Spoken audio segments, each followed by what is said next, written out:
اردو ادب سے تعلق رہنے والی خداور شخصیتوں میں جو نام ہے وہ ہے محمد اشفاق بدایونی صاحب کا۔ اعوذ باللہ من الشیطان الرجیم، بسم اللہ الرحمن الرحیم۔ تمام تر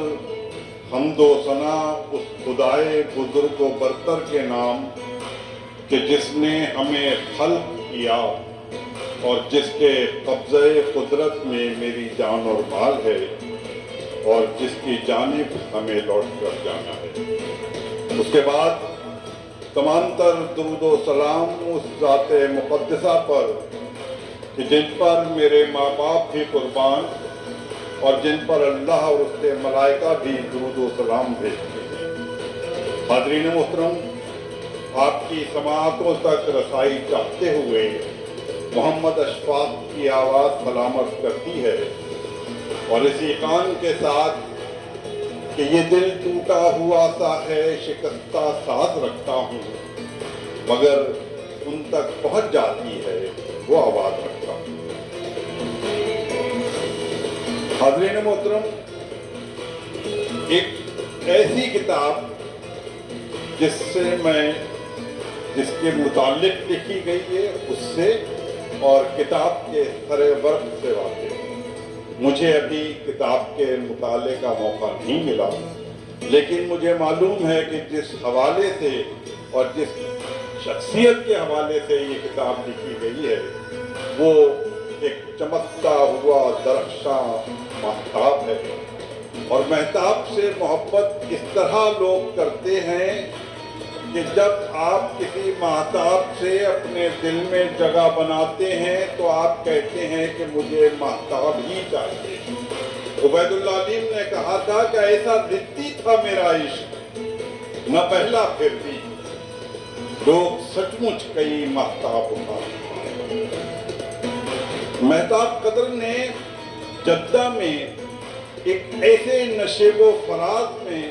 اردو کی انگلی پکڑ کر آگے قدم بڑھایا ہے کہ کہیں پر تو ایسا محسوس ہوتا تھا کہ شاید اردو ہچکولے کھا کر گر پڑے، لیکن مہتاب قدر نے ہمت نہیں ہاری۔ اگر جدہ شہر میں بانیان مشاعرہ کا نام لیا جائے تو مجھے لگتا ہے کہ شاید اس کے اولین اسماء گرامی میں مہتاب قدر کا نام شامل ہے۔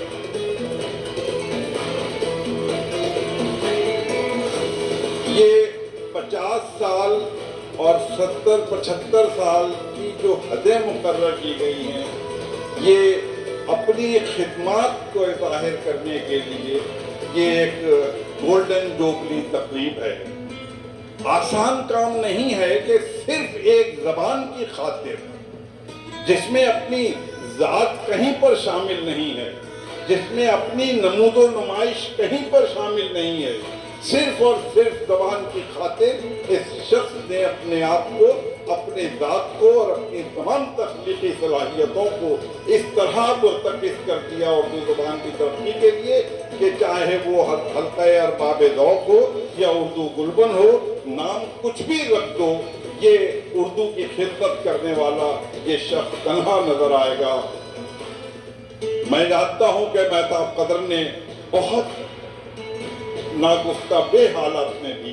اردو ادب کی خدمت اور اردو کا دامن ہاتھ سے نہیں چھوڑا۔ یہی وجہ ہے کہ آج اردو بولنے والے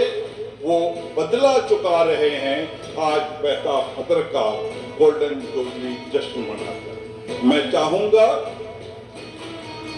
جو میں کہنا چاہ رہا تھا وہ آپ لوگوں نے پہلے ہی کر دیا، کہ مہتاب قدر کی اس خدمات کے سلسلے میں ایک اسٹینڈنگ اپلاس اگر مہتاب قدر کو دے دیا جائے تو میں بڑا ممنون ہوں۔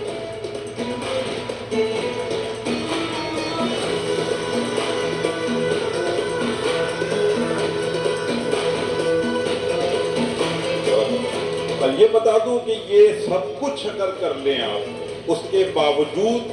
یہ اس اعزاز کے متساوی نہیں ہو پائے گا جو ان کی خدمات یہاں پر موجود ہیں۔ میرے خیال سے بہت کم لوگ ایسے ملے ہوں گے کہ جو اپنی زندگی کا کثیر حصہ اور ایک صدی کا نصف حصہ صرف اور صرف اپنی زبان کی خاطر صرف کر دے. اپنی تخلیقی صلاحیتوں کو مہتاب قدر نے بہت پیچھے رکھا، لیکن اردو کی خدمت کو اتنا آگے بڑھایا کہ آج کم سے کم ہر شخص جو ہے وہ اردو کے ساتھ اگر کوئی دوسرا نام لیتا ہے تو وہ مہتاب قدر کا نام لیا جاتا ہے. یہ اعزاز ہے حیدرآباد کی زمین کا، یہ فخر ہے جدہ کے ریگستانوں کا، یہ ایک شعوری شخصیت ہے، یہ ایک ادراک کا علمبردار ہے کہ جس نے یہ بات طے کر رکھی ہے کہ میں اردو کی خدمت جب تک یہاں پر ہوں کرتا رہوں گا، اور ہم نے بھی یہ طے کر لیا ہے کہ جب تک ہم یہاں پر ہیں ہم آپ کی قدر کرتے رہیں گے، اور اسی قدر کی بنیاد پر آپ مہتاب قدر کہلاتے ہیں. ہمارے